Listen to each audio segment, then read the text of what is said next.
बल और गति के नियम नहीं। अभ्यास में हम लोग हैं 6 क्वेश्चन हम बता चुके थे। अभ्यास का 7वां क्वेश्चन देखो क्या कहता है, सुनते हैं। क्वेश्चन नंबर 7 क्या कहता है, ठीक ना। देखो क्वेश्चन नंबर 7 में कहता है कि रेल का इंजन का द्रव्यमान, ठीक है, इंजन का द्रव्यमान दिया हुआ है 8000 kg, और जो 5 को डिब्बे लगे हुए हैं, एक डिब्बे का द्रव्यमान, एक डिब्बा का द्रव्यमान 2000 kg है, तो 5 डिब्बे का द्रव्यमान 5 गुने 2000, ठीक है। 5 गुने 10 पर कितना जीरो हो जाएगा, 3 जीरो, इतना kg। आगे जो कहता है वो कहता है कि ट्रेन जो है वो रेल पटरी पर 40,000 न्यूटन बल लगाता है, तो पटरी में भी एक घर्षण बल काम करता है, विपरीत एक बल लगाता है ना, वो 5000 न्यूटन बल लगाता है। नहीं लिखेंगे इंजन द्वारा पटरी पर लगा बल, पटरी पर लगाया गया बल इज इक्वल टू, देखो ये 40,000 न्यूटन आ गया ना, पटरी द्वारा लगाया गया घर्षण बल जो है वो 5000 न्यूटन है। नहीं तो यहाँ क्वेश्चन में कहता है, इसको घेर देते हैं। क्वेश्चन में कहता है बी नंबर का क्वेश्चन में कि नेट बल कितना, ये नंबर का बाद में करेंगे, पहले बी नंबर का देख लो। नेट बल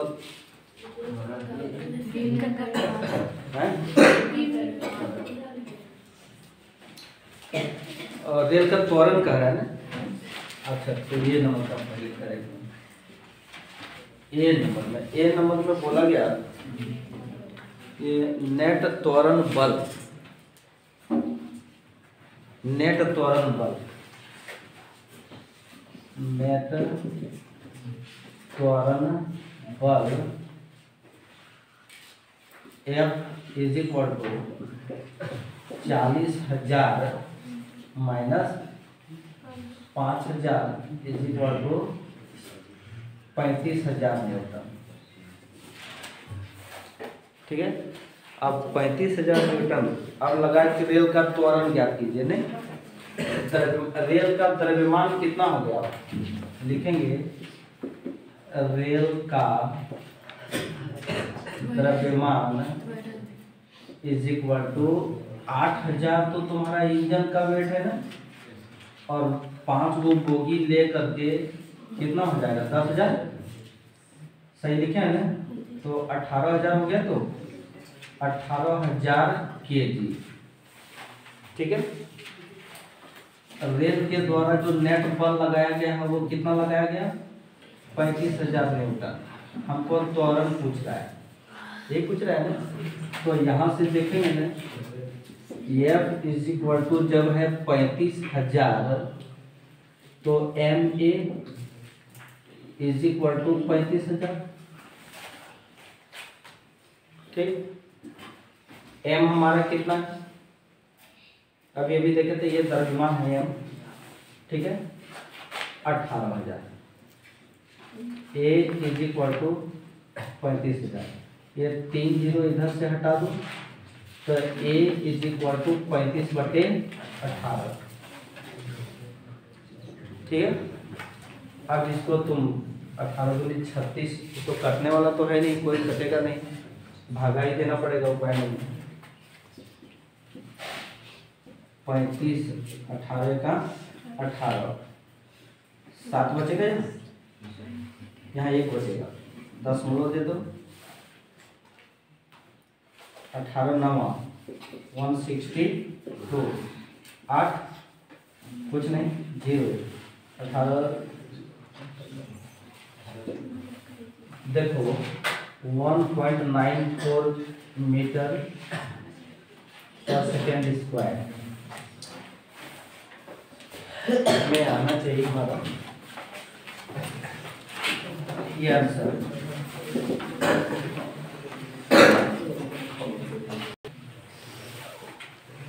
क्वेश्चन नंबर 8 देखो क्या कहता है, ठीक है। क्वेश्चन नंबर 8 में कहता है कि एक गाड़ी का द्रव्यमान 1500 kg है और वह उसमें 1.7 मीटर पर सेकेंड स्क्वायर के त्वरण से ऋणात्मक त्वरण लग रहा है। ऋणात्मक त्वरण जहां लग रहा है समझो कि गाड़ी विरामावस्था में आएगी, यानी अंतिम वेग उसका 0 मीटर पर सेकेंड होगा। नहीं, अंतिम वेग 0 लाने के लिए त्वरण को ऋणात्मक रखा जाता है। तुम्हारे बुक में लिखा हुआ है कि इसमें ऋणात्मक त्वरण लगा है ना, लिखा हुआ। तो कहता है कि गाड़ी और सड़क के बीच लगने वाले बल कितने होंगे। सो गाड़ी का जो द्रव्यमान है जिसको हम m कहते हैं 1500 kg है। त्वरण क्योंकि विरामावस्था में लाना है इसलिए त्वरण जो 1.7 मीटर पर सेकेंड स्क्वायर दिया हुआ है वो ऋणात्मक है। ऋणात्मक त्वरण लग रहा है जिसको हम लोग मंदन कहते हैं, रिटार्डेशन उसी को बोलेंगे ना। ठीक, तब ऐसे स्थिति में तुमको कहता है कि F हर सड़क और गाड़ी के बीच लगने वाला बल की गणना कीजिए। सो F तुम MA लिखो और यहाँ 1500 गुने -1.7। अब इसको तोड़ जोड़ करके यहाँ पर क्या करोगे, दशमलव को तो बस यूं ही हटा दोगे और ये 0 कैंसिल हो जाएगा। शॉर्ट चले इसलिए कि दशमलव अगर हटाएंगे तो नीचे 10 बनता, तो नीचे का 1 0 और ऊपर का 1 0 कट जाता। ऊपर में बचा हुआ 150 गुने -17। अब इसको रफ करने का जरूरत नहीं है, अगर टेबल जिसको आता है ना पहाड़ा वो आसानी से इसको मल्टीप्लाई कर सकता है। 17 5 85 के 5 बाकी 8, 17 का 17 और 8 25, ये 25 और ये 0 जो बचा हुआ था तो माइनस यहाँ पर रहेगा, ये वाला माइनस प्लस गुने माइनस माइनस इतना न्यूटन हो जाएगा। आंसर यही। हाँ, देखते हैं क्वेश्चन नंबर 9। इधर देखो, कहते हैं कि एक वस्तु का द्रव्यमान जो है ना, एक वस्तु का द्रव्यमान दिया हुआ है m, अब वो v वेग से गतिशील है, यानी उसका वेग जो है वो है v। तो कहता है कि संवेग बराबर इनमें से क्या होगा। संवेग बराबर हम लोग पढ़े थे ना कि संवेग किसे कहते हैं, किसी गतिशील वस्तु के द्रव्यमान और उसके गति के गुणनफल को संवेग कहते हैं। एक प्रारंभिक संवेग होता था mu और अंतिम संवेग होता था mv, ठीक है ना। तो यहाँ u और v कुछ नहीं बोला गया, केवल वेग बोला गया v है। तो संवेग जो हो जाएगा वो हो जाएगा mv। क्यों? क्योंकि द्रव्यमान गुने वेग, द्रव्यमान और वेग के गुणनफल को संवेग कहते थे। इसका आंसर mv हो जाएगा। ठीक है। अब क्वेश्चन नंबर 10 में कहता है कि कोई बस 200 न्यूटन बल लगा करके गतिशील अगर है नहीं तो उस पर लगने वाले बल वही 200 न्यूटन ही हो जाएगा। तो इसका भी आंसर 200 न्यूटन होगा। ठीक है। क्वेश्चन को समझने के लिए फिर से तुम जानो कि दो वस्तु है, एक वस्तु m1 द्रव्यमान का और एक वस्तु m2 द्रव्यमान का। दोनों एक दूसरे के विपरीत दिशा में गति कर रहे हैं, नहीं दोनों एक दूसरे के विपरीत दिशा में, मतलब ये इस दिशा में तो ये इस दिशा में गति कर रहे हैं। m1 का जो द्रव्यमान है वो 1.5 kg है और m2 का जो द्रव्यमान है वो भी 1.5 kg है। दोनों का जो प्रारंभिक वेग है, दोनों 2.5 मीटर पर सेकंड के वेग से गति कर रहे हैं। माने u1 जो है वो 2.5 मीटर पर सेकंड और u2 भी जो है वो 2.5 मीटर पर सेकंड से गति कर रहे हैं। ठीक है, कुछ समय बाद ये टकरा जाता है। तो सबसे पहले इसका संवेग ज्ञात करो, फिर इसका संवेग ज्ञात करो। टक्कर से पहले नहीं लिखेंगे, टक्कर से पहले प्रथम वस्तु का संवेग जो हो जाएगा वो क्या हो जाएगा, m1 थोड़ा बड़ा बनेगा u1। इसका मतलब है कि 1.5 इंटू 2.5, सही है ना। तो 15 × 75, बाकी 60, 15 दूनी 30 और 7 37 दशमलव यहाँ पर। अब संवेग का SI मात्रक कौन जानता है?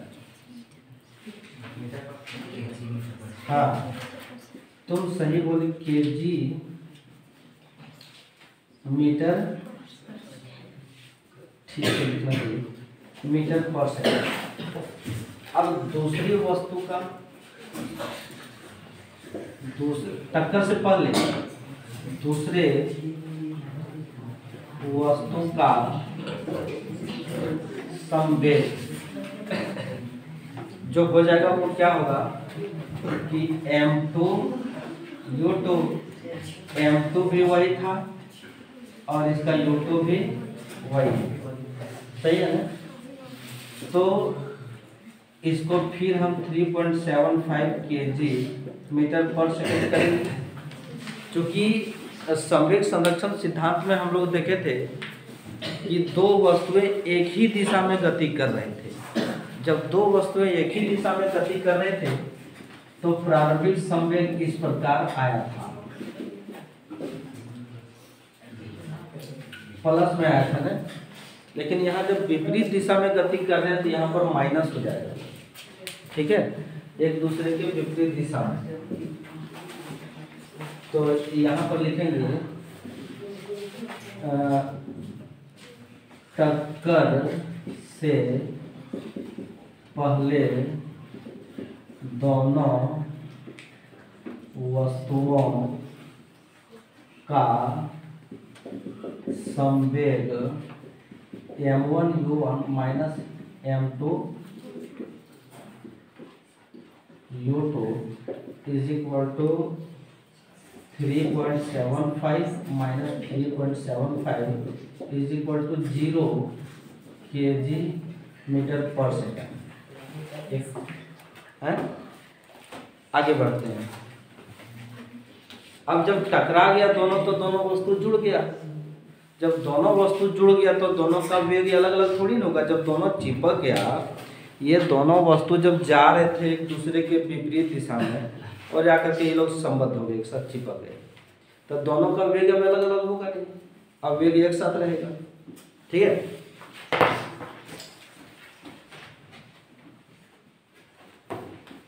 टक्कर के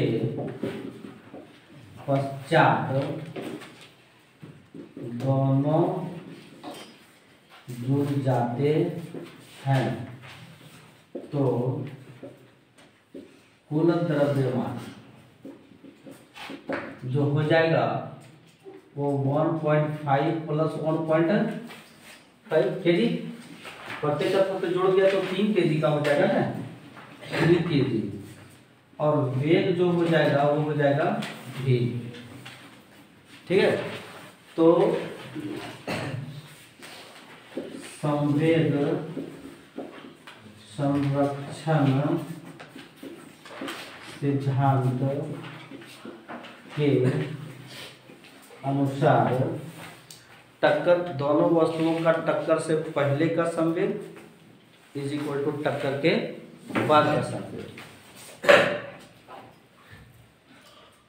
दोनों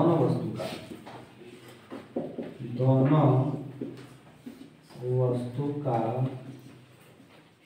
टक्कर के पहले का संवेग, ठीक है, इज इक्वल टू टक्कर के बाद का संवेग। तो टक्कर के पहले का जो संवेग है वो 0 आया है और ये टक्कर के बाद का संवेग 3v,